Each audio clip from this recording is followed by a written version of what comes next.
नमस्कार. काल आपण पहिला पिरियड जो घेतला लॉग टेबलचा, लॉग टेबलची अशी आपली 4-5-5-6 पिरियड होतील. कॅल्क्युलेशन कसे, मी तुम्हाला कालच बोललो की लॉग टेबल आपल्याला जे वापरायचं आहे ते कशासाठी वापरावं लागतं, तर बोर्ड आपल्याला कॅल्क्युलेटरच्या सहाय्याने कॅल्क्युलेशन करायला परवानगी देत नाही. 12वीपर्यंत कॅल्क्युलेटर अलाउड नाही. त्यामुळं आपल्याला लॉग टेबलच्या सहाय्याने कॅल्क्युलेशन सोडवावं लागतं. मग ही कॅल्क्युलेशन कुठं कुठं सोडवावं लागतात, तर फिजिक्समध्ये धडा संपल्यानंतर एक्झाम्पल्स असतात. ते एक्झाम्पल सोडवताना आपण काही किमती फॉर्म्युल्यामध्ये टाकल्या तर ते तोंडी सोडवता येत नाही. मग लॉग टेबलच्या सहाय्याने उत्तर काढावं लागतं. कुठेही कॅल्क्युलेशन, मग फिजिक्सच्या प्रयोगामध्ये कॅल्क्युलेशन असू शकतं, एक्झाम्पल करताना म्हणजे सोडवताना कॅल्क्युलेशन असू शकतं. ते लॉग टेबलच्या सहाय्याने आपल्याला कॅल्क्युलेशन कशी करायची ते बघायचं आहे. काल मी ओळख म्हणजे लॉग टेबलचं प्रत्यक्ष पुस्तक वापरलं नाही, पण संख्येचा, कुठल्याही संख्येची कॅरेक्टरिस्टिक्स कशी काढायची हे शिकवलं. कॅरेक्टरिस्टिक्सचा नियम जो आहे तो मी सांगितला होता. पूर्णांक मोजा, एखाद्या संख्येचे पूर्णांक मोजा, त्यातून एक वजा करा. का समजा असं मी एक संख्या लिहिली 57.15, तर ही संख्या आहे 2 अंकी. दशांशाच्या मागचे अंक मोजायचे, त्याच्यातून एक वजा करायचा, म्हणजे ह्या संख्येची कॅरेक्टरिस्टिक 1 आहे. समजा संख्या अशी असेल 99.67, समजा असेल, तर ही सुद्धा संख्या अशी आहे बघा. दशांशाच्या मागचे अंक 1, 2 आहे, त्यातून एक वजा करायचा, 2 वजा 1 1, ही त्याची कॅरेक्टरिस्टिक झाली. मग काल आपण बरेच 9-10 फळ्यावरती लिहिले होते एक्झाम्पल्स. मी आता ते रिपीट करत नाही. आणि हे बरेच येणार आहे एक्झाम्पल. प्रत्यक्ष ज्यावेळी आपण सोडवू त्यावेळी हे तुमचं पाठ होऊन जाईल. कॅरेक्टरिस्टिक्स काढणं फार अवघड नाही. आता हे पुस्तक लॉग टेबलचं, म्हणजे आपण काल मी सांगितलं होतं की पुढच्या तासापासून हे पुस्तक तुमच्याजवळ पाहिजे, कारण आज आपण संख्येचा मॅन्टिसा. आता हे लॉग टेबलचं पुस्तक आहे. ह्याच्यामध्ये पहिली 1-2 पानं हे सूत्र वगैरे लिहिलेले आहेत. तर इथं वरती बघा, इथं वरती लॉगॅरिथम्स असं म्हणलेलं आहे. हे पान जे आहे हे खूप महत्त्वाचं पान, आणि त्याच्या मागं अँटिलॉगॅरिथम म्हणले. अँटिलॉगॅरिथम ही लॉगॅरिथममधली लॉग टेबलमधली ही जी 2 पानं आहेत, ही लॉग टेबलचं थोडक्यात आत्माच आहे. पुढची पानेसुद्धा क्वचित वापरावी लागतात. साईन आहे, कोसाईन आहे, टँजंट आहे, स्क्वेअर रूट आहे, वर्गमूळ, रेसिप्रोकल म्हणजे गुणाकार व्यस्त, ही आहे, पण ती क्वचित वापरावी लागतात. साईन, कॉस, टॅन क्वचित येतं. पण लॉगॅरिथम आणि अँटी लॉगॅरिथम, हे लॉगॅरिथम हे लिहिलेलं पान, ही 2 पानं, आणि अँटी लॉगॅरिथम लिहिलेली ही जी पानं आहेत 2, ह्याचा वापर आपल्याला सर्वात जास्त करावा लागतो, 2 पानांचा. आता मॅन्टिसा कसा बघायचा हे शिकवणार आहे आज. आणि मग लॉग, काल आपण कॅरेक्टरिस्टिक्स बघितली ना, तर संख्येचा लॉग, कुठल्याही संख्येचा लॉग हा कॅरेक्टरिस्टिक्स आणि मॅन्टिसा ह्यांची बेरीज असते. कॅरेक्टरिस्टिक्स आणि मॅन्टिसा ह्यांची बेरीज म्हणजे त्या संख्येचा लॉग नंबर. आज मॅन्टिसा कसा पाहायचा असतो ते बघणार. आता मी परत एकदा जरा दाखवतो इथून तुम्हाला. इथं 10 पासून अंक चालू होतात बघा. 10 पहिला कॉलम जो आहे लॉगॅरिथम लिहिलेला इथं 10पासून अंक चालू झालेले आहेत. 10 ते इथं 54 आहे शेवट, आणि इकडं 55 ते 99 पहिला कॉलम जो आहे 10पासून चालू होतो आणि इथं शेवट 99ला लॉगॅरिथमचं आहे. पुन्हा असे 10 कॉलम आहेत आडवे. 0 1 2 3 4 5 6 7 8 9. इथं तसंच आहे. 0 1 2 3 4 5 6 7 8 9. आणि नंतर इकडं मेन डिफरन्सेस असे 9 कॉलम आहेत बघा, छोटे कॉलम आहेत. तिथं लिहिलेलं आहे 1 2 3 4 5 6 7 8 9. वरती लिहिलेलं आहे मेन डिफरन्सेस 1 2 3 4 5 6 7 8 9. म्हणजे लॉगॅरिथमिक टेबलमध्ये पहिल्या म्हणजे ह्या लॉगॅरिथममध्ये 10 ते 99चा पहिला कॉलम आहे, आणि नंतर 10 कॉलम आहेत उभे 0 ते 9, आणि मेन डिफरन्सेसचे छोटे 9 कॉलम आहेत उभे. तर हे पहिल्यांदा लक्षात घ्या. तुमच्याजवळ लॉग टेबल आहे. हे पुस्तक मी पाहिजे म्हणलं होतं शेजारी तुमच्या, तर तुम्हाला ह्याच्यापेक्षा म्हणजे आत्ता जे तुम्ही मोबाईलमध्ये बघता हे पुस्तक, त्यापेक्षा तुमच्या शेजारी असेल तर ते जास्त लवकर क्लिअर होणार आहे. पहिला उभा कॉलम बघा 10 ते 99.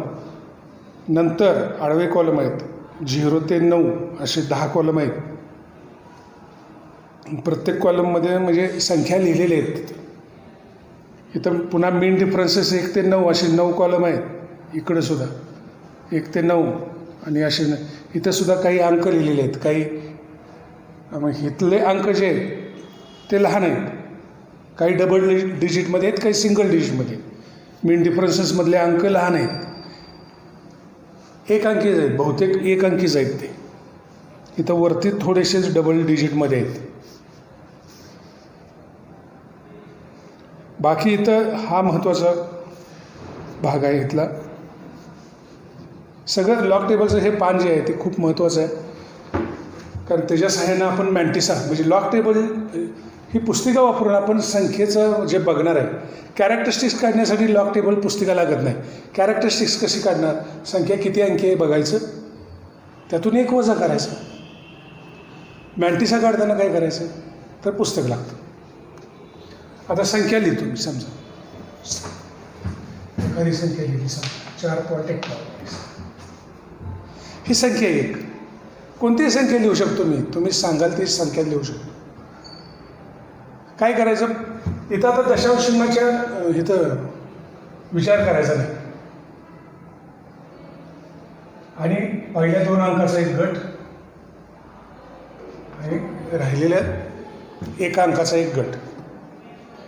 संख्या शक्यतो लॉग टेबलनं आपण ज्यावेळी कॅल्क्युलेशन करणार आहात त्यावेळी 4 अंकापर्यंतच संबंध आपल्याला घ्यायचा आहे. 4 अंकापर्यंतच.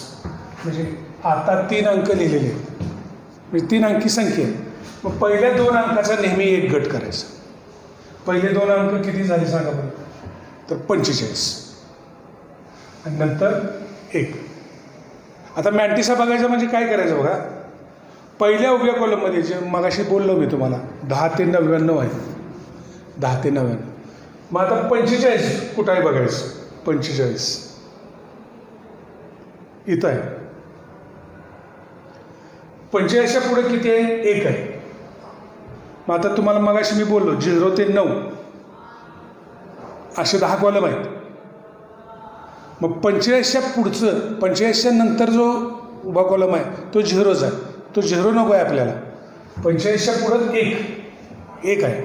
मग 45च्या पुढं 1 इथं संख्या आहे बघा 65 42 6542 असं लिहिलेलं आहे इथं 6542. म्हणजे आणि हे सगळे अंक जे आहेत बरं का हे दशांश चिन्हाच्या पुढचे, म्हणजे हे 65 42 हा 4.51चा मॅन्टिसा झाला. मॅन्टिसा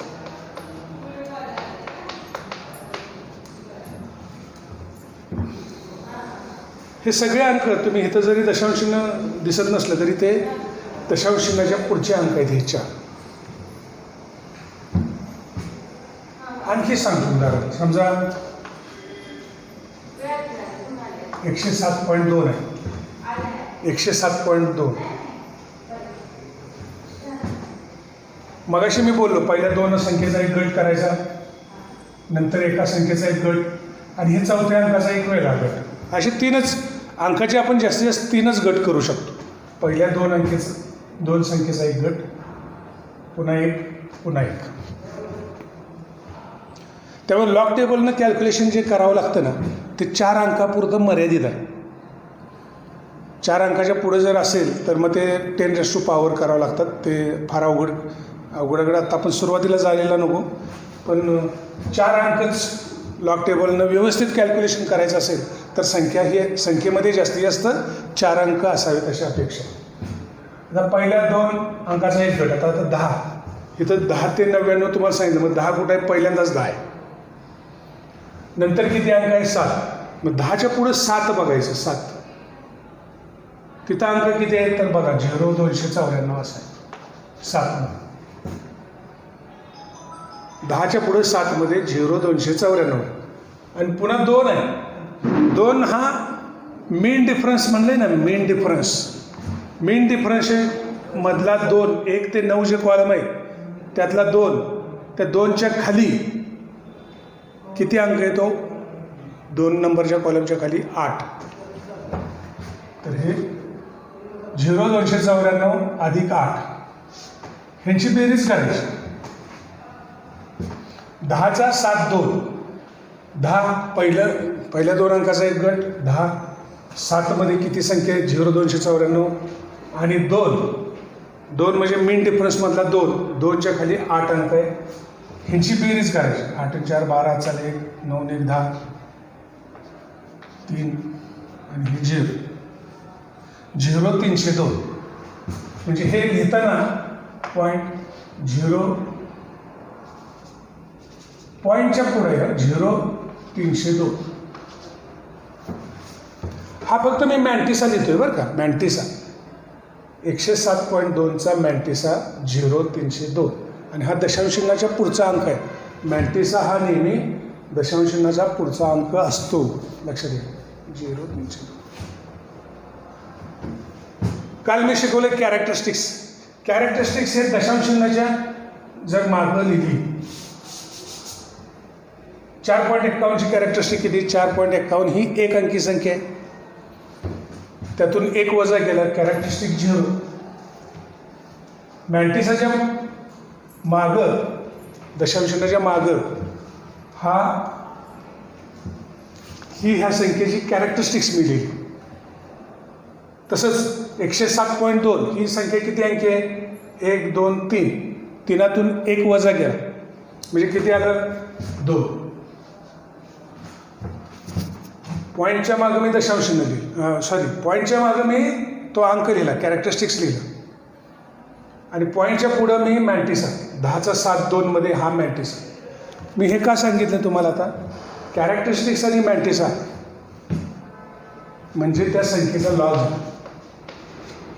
कॅरेक्टरिस्टिक्स आणि मॅन्टिसा यांची बेरीज. कॅरेक्टरिस्टिक्स आणि मॅन्टिसा ह्यांची बेरीज म्हणजे लॉग झाला. म्हणजे 4.51चा लॉग 0.6542. 107.2 ह्या संख्येचा लॉग 2.0302. हे समजणं खूप गरजेचं आहे तुम्हाला. लॉग बघणं कुठल्याही संख्येचा. आता मी तुम्हाला 9-10 संख्या लिहून दाखवणार आहे जवळजवळ फळ्यावर. पहिल्यांदा कॅरेक्टरिस्टिक्स लिहिणार, मॅन्टिसा लिहिणार आणि त्या दोन्हींची बेरीज लिहिणार. म्हणजे तुम्हाला आणखी क्लिअर होत जाईल. आणि गणितं सोडवताना ते आणखी तुमचं म्हणजे नियम पाठच होऊन जातो. आता मी लिहून आणल्यात काही संख्या बरं का. इथं मी संख्या लिहितो नंबर. कॅरेक्टरिस्टिक्स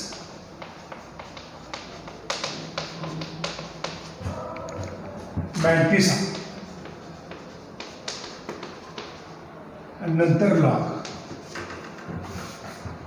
आता कुठली एक सोपी संख्या, समजा एकच अंकी संख्या आहे 4, ही एक अंकी संख्या आहे. कॅरेक्टरिस्टिक किती? 0. 1 वजा 1 वजा 1 0 कॅरेक्टरिस्टिक. आता मॅन्टिसा बघायचा आहे. मॅन्टिसा करताना आपण काय करत होतो? पहिल्या 2 अंकाचा एक गट करत होतो. आता इथे एकच अंक आहे, मग एक अंक दुसरा अंक नाही, म्हणून ही संख्या समजायची 40. दुसरा अंकच नाही. मग मी तुम्हाला सांगितलं लॉगॅरिथमचं पान आहे 10 ते 99, पहिला उभा कॉलम आहे, तिथं 40 कुठं आहे बघायचं? इथं 40 आहे आणि त्याच्यापुढे कोणताच अंक नाही ना, मग 40च्या पुढे 0मध्ये सगळं बघायचं. 40च्या पुढे 0मध्ये इथं 60-21 आहे. मग मॅन्टिसा झाला 0.6021 आणि ह्या दोन्हींची बेरीज 0 अधिक 0.6021 याची बेरीज 0.6021. म्हणजे 4 ह्या संख्येचा लॉग झाला 0.6021.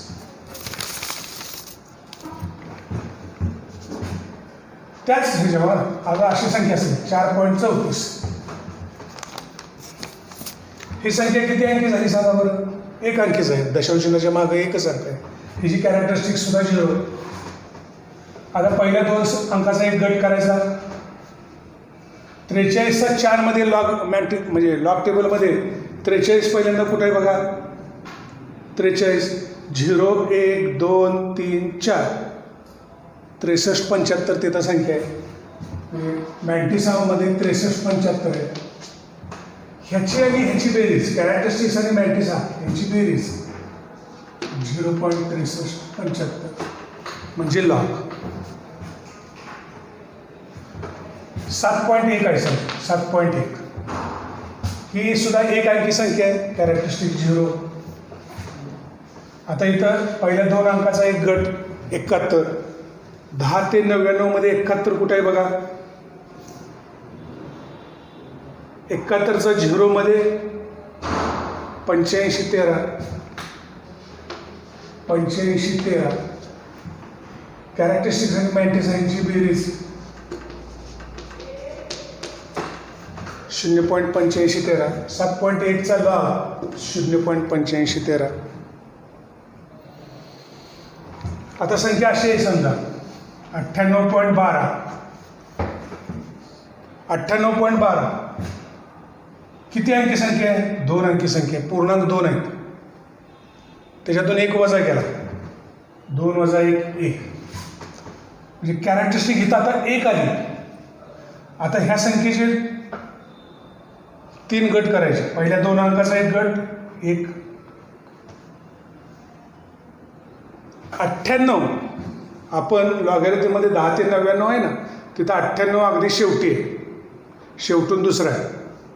98चा 1 मध्ये 98चा पुढचा आहे 0, नंतर 1 मध्ये आहे 99-17 आणि मीन डिफरन्स 2 जो आहे 2 मीन डिफरन्स, हा जो मीन डिफरन्स 2च्या खाली तिथं आहे 1 म्हणजे 99-17 अधिक 1 99-18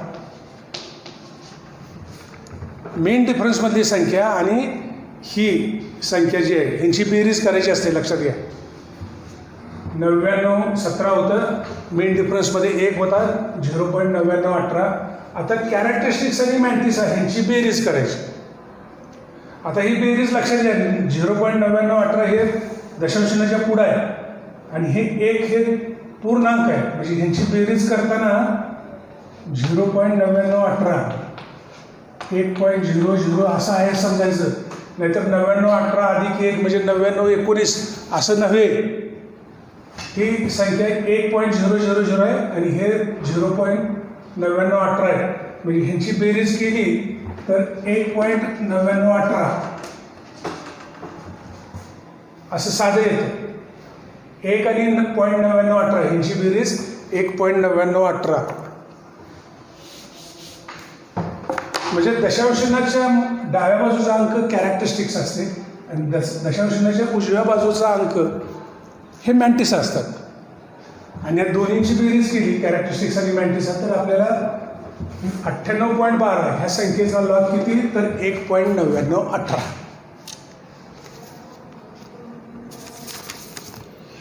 45.64 समजा दिलं. 45.64. कॅरेक्टरिस्टिक किती, 2 अंकी संख्या आहे, कॅरेक्टरिस्टिक 1. 45 बघायचं, पहिल्या उभ्या कॉलममध्ये 10 ते 99 मध्ये 45 येत आहे, नंतर 6, नंतर 4. 45च्या पुढे सरळ जावा, 0 1 0 1 2 3 4 5 6, 65 90 आहे तिथं, 65 90. आणि मेन डिफरन्समध्ये 4च्या खाली बरोबर 4 आले, 65 90 अधिक 4 म्हणजे झालं 65 94, 0.6594. ह्या दोन्हींची बेरीज केली, मगाशी सांगितले तुम्हाला, ह्यांची बेरीज केली तर 1.6594. म्हणजे 45.64चा लॉग 1.6594. हे पहिल्यांदा मी घेतलंय लॉगचं उदाहरण, ते 1 अंकी संख्येचं उदाहरण घेतले, पहिली 3. नंतर 2 जी नंबर मी घेतले ते 2 अंकी नंबर घेतलेले, त्याची कॅरेक्टरिस्टिक्स 1 असते. मॅन्टिसा कसा बघायचा ते तुम्हाला मी सांगितलेलं आहे. उद्या आपण 3 अंकी संख्या असेल, 4 अंकी संख्या असेल, 5 अंकी संख्या असेल, ह्यांचं कॅरेक्टरिस्टिक आणि मॅन्टिसा कसे बघायचे हे उद्या. प्रत्येक वेळी लक्षात घ्या की लॉग टेबलची पुस्तिका तुमच्या जवळ पाहिजे, तरच हे समजेल व्यवस्थित. आज आपण थांबूया इथंच.